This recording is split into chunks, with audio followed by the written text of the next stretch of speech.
I'd like to take a second and address the notion that we are supposed to be able to squat all the way down to the ground, ass to the grass, and the reason that everyone thinks that we're supposed to squat down all the way to the ground is because when we were children, as babies, we could squat all the way down. Very nice, looks pretty, all is good. But I don't think that argument is really safe. Quite frankly, I think that argument is really, really weak and superficial. And there's a few reasons for that. I think if you dive down into how babies squat, the first thing that I think you have to look at is the fact that their head is a third of their body weight. If I were to take a third of my body weight and hold it in my hands, I would be able to squat a lot further down.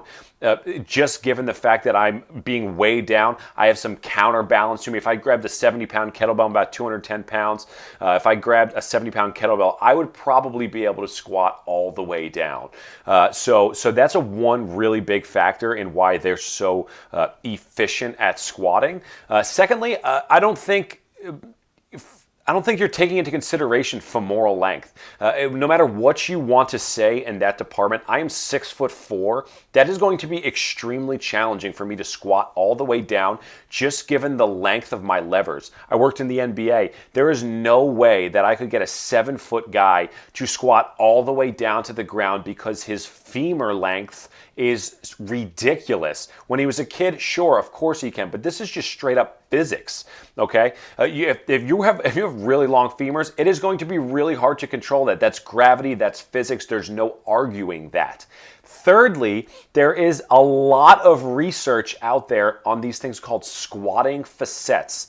A facet is basically a little hole, little divot in your bone, and there's a lot of research confirming that studies on I think it was Byzantine skeletons, they created squatting facets in their talus, their tibia, along these areas. And what is happening there is this is an indication of what their lifestyle is all about. They have created pathology inside of their skeletal system in order to accommodate the social norm of being able to squat, the environmental norm of being able to squat. So they've created a strategy, an illegal strategy, to make it look as though they can squat. I know we talk a lot about Asian cultures and how they're squatting a lot more than we are. They can all get down. They go to the bathroom. They eliminate their bowels by going all the way down to the ground. And I don't think that is looking at the entire picture.